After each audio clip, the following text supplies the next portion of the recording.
একজন আমাকে জিজ্ঞাসা করছিল নিঃসঙ্গতার মানে কি।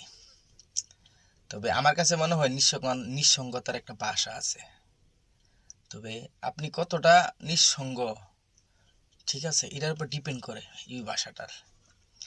তো আপনি যদি বেশি নিঃসঙ্গ থাকেন, আপনার আশেপাশের বা আপনার আত্মীয় স্বজন সবাই আপনাকে ছেড়ে চলে গেছে, তার মানে বুঝতে হবে আপনার টাকার ইনকাম নাই, আপনি পরিবারের বোঝা হয়ে গেছেন।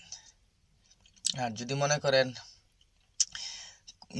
নিঃসঙ্গতা বলতে আপনার পরিবার আপনার সঙ্গ দিচ্ছে, ঠিক আছে, তার মানে আপনি কিছু ইনকাম করেন আর কাউকে হেল্প করতে পারতেছেন না, ওই জন্য ওরা সবাই আপনাকে ছেড়ে চলে গেছে।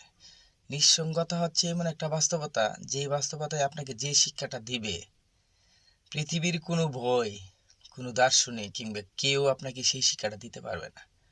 সো আমার কাছে মনে হয় নিঃসঙ্গ হওয়া উচিত প্রত্যেকটা মানুষের জীবনে, ঠিক আছে।